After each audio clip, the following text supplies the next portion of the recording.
Well, good afternoon, good morning, good evening, whatever time zone you might be. Welcome back to the 2020 Concordia Annual Summit Digital, and I am so honored to be joined by the United States Secretary of Transportation, Elaine Chao. Madam Secretary, thank you so much for joining us for the 10th Concordia Annual Summit.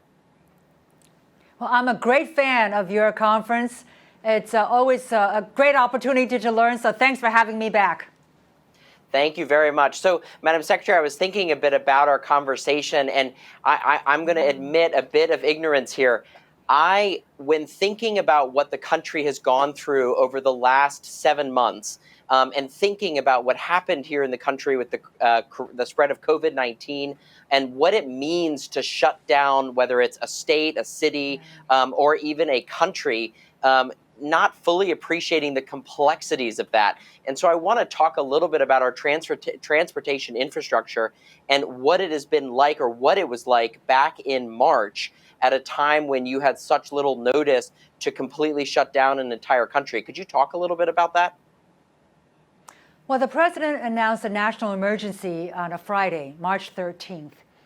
And we had been anticipating that with all the news swirling around the world, that this is obviously very, very serious. My number one concern during this initial shutdown period was to keep the supply chain and our national airspace open, operational, and safe. And if you think about the air traffic control system, it's actually a lot of people, very skillful professionals, who are together in a very, very small area.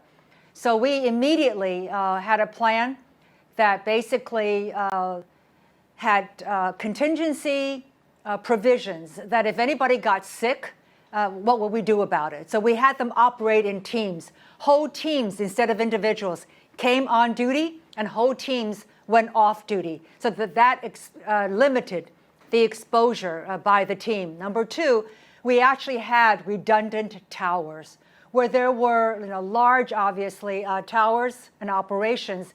We were ready and able to switch, let's say, from Tower A to Tower B, if necessary, or if necessary, to go from tower, one tower at the airport to TRACON, maybe several miles away. So that was my number one concern, because for all of us, it was extremely important to keep our national airspace open. And at the depth of COVID-19, basically the U.S. airspace saw a 70 to 69% decrease in air traffic volume. And wow. Europe saw about 86% drop. Now on the surface, on surface transportation, obviously with the national emergency lockdown, none of us can leave home.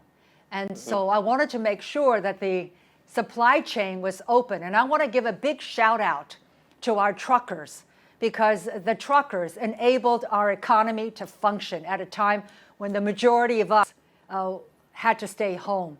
So the truckers made sure 70% of freight is hauled by trucks. So they made sure that our stores, our shelves were stocked, that essential medical equipment and medical supplies got to where it needed to be, and essential personnel, of course, had to go where they had to go. So we were, of course, gave assistance, and I can talk about that, but we also gave regulatory relief. For example, a lot of driver's licenses were, couldn't be renewed because state governments were closed, or training requirements that had to be fulfilled within a certain period of time, every 3 years or so. They came due in June, for example, and people couldn't get their training requirements fulfilled. So just a lot of common sense, temporary exemptions to allow people, truckers, to be able to do their essential service, supporting the rest of us while we were all at home. Transit agencies saw a 98% drop in ridership, and passenger rail, Amtrak basically, Excella basically shut down between New York and Washington and Boston. So, but I think things are improving now with the reopening of the economy starting June, June 8th. We're in the second phase now. We're beginning to see, obviously, a rebound in employment, in jobs, and I think that's all very positive. But you and we talk, can you do know, so and while being safe. Yeah.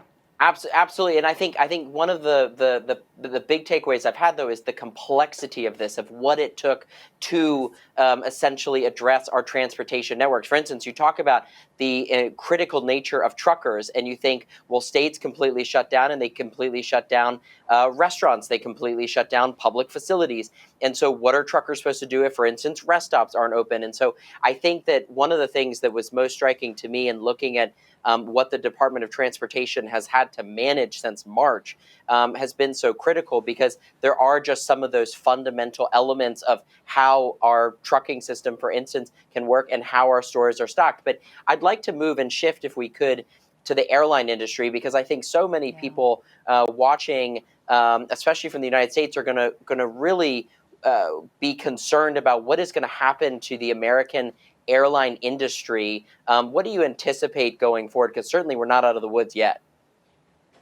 Well, I think the airline industry, and that includes, the flight attendants, the pilots, the counter agents who are now working virtually.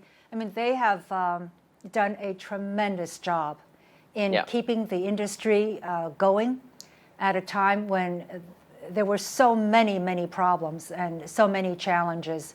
The airline industry themselves understand very well their role in restoring public trust, because that's what it's going to take to enable air travel to resume its pre-COVID-19 levels.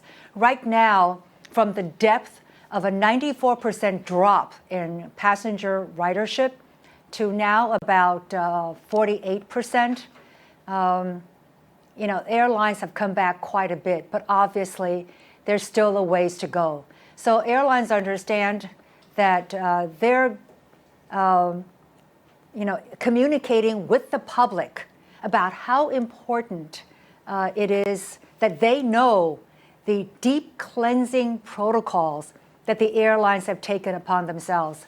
The rules that they themselves have required, like wearing face coverings, requiring social distancing at airports. The airports have done a great job as well.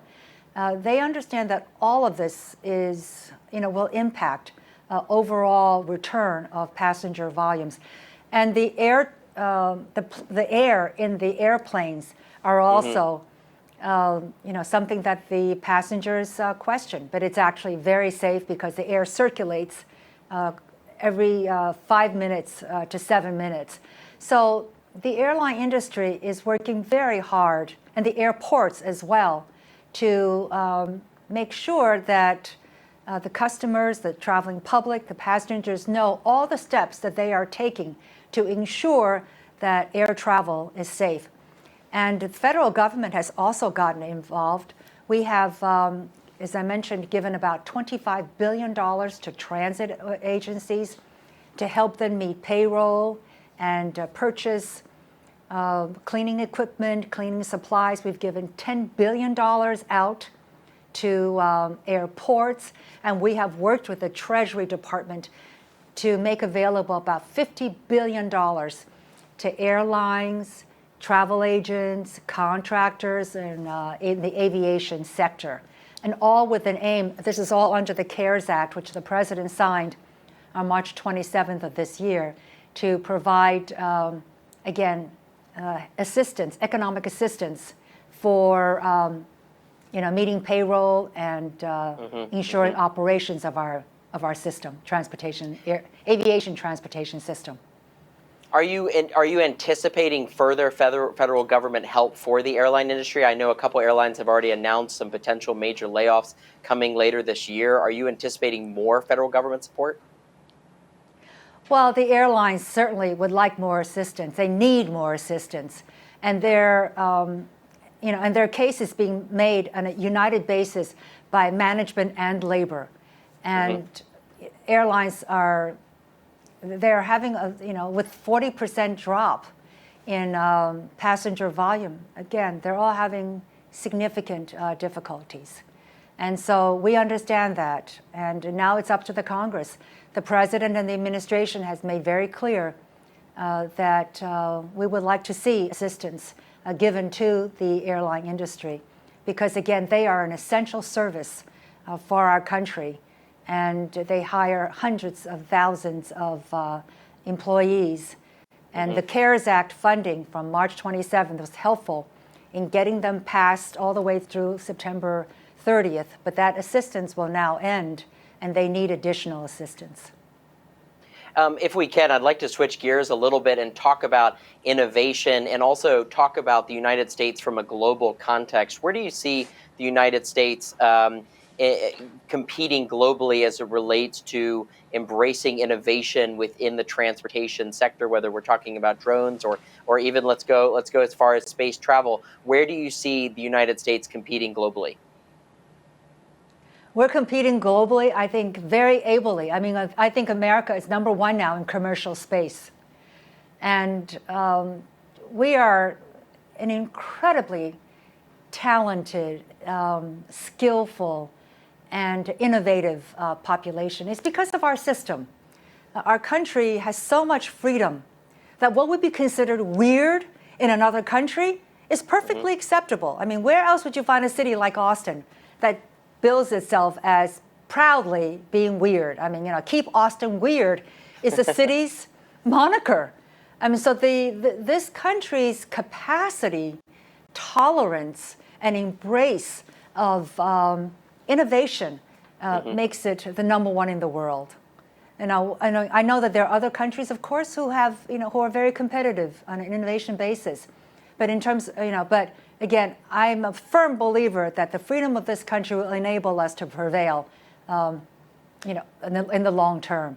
And in the transportation sector, there's so much that's happening. We have self-driving cars, automated vehicles, we have drones, we have, Hyperloop, supersonic flight. There's also, commercial space, as I mentioned. So all of this, along with the infrastructure changes, will impact the transportation system of the future, which is why our role as regulators at the Department of Transportation is that we're not going to be heavy-handed. We don't want to be top-down, command and control, but we, of course, have a responsibility to address legitimate public concerns about safety, security, and privacy. And our goal is to do all of that without hampering innovation, because innovation is a key part of I say export, but in a good sense, in that we improve the rest, we help to improve the quality of life for the rest of the world. No, that's very, very interesting, and I think so much to the effect of how the United States is competing. Have you seen a slowdown in the ability to accelerate innovation in this country, and from a regulatory perspective, have you also seen a lot of progress there? I think we do. I mean, I think we have that progress. The question is always, how fast is that progress?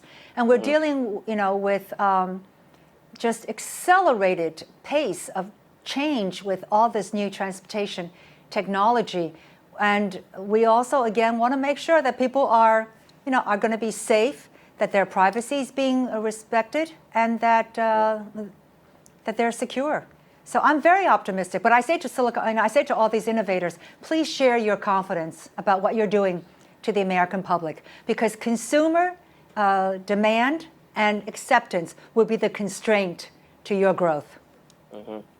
Well, I will say this. I went on my first, I've been down, as you can probably tell in the background, I've been down in South Florida since this all began, and I went on my first flight a few weeks ago, and I have to say, felt very comfortable, felt very good. Then again, I'm not a person who falls into the categories of high risk, so not advocating for it, but I will say, seconding your feedback in terms of how far the airlines have come since this all started. Absolutely, and they're trying really, really hard. They understand that, and we want to help them as well. So, and then passengers have to do our part as well. We should be wearing face masks. We should be social distancing where we can. We should be adhering to personal hygiene. And then also, if you're not feeling well, please do not travel. The airlines have waived all these change fees, so you can schedule your trip at another time when you're healthy. And Madam Secretary, last question. There are representatives of over 90 countries who are tuning into this summit. Any update from your side on when you see international travel becoming more flexible? Well, that also depends on the other countries, because it's a matter of these other countries accepting American passengers as well. So we've got to work together. And I certainly cannot wait for that international travel to be resumed once again. Definitely. I share that sentiment. Well, Secretary Elaine Chao, thank you very, very much for joining us for, hard to believe, what is the 10th Concordia Annual Summit. And it's great to have you back with us on our main stage, even though it's digital. Congratulations on 10-year anniversary. Thank you.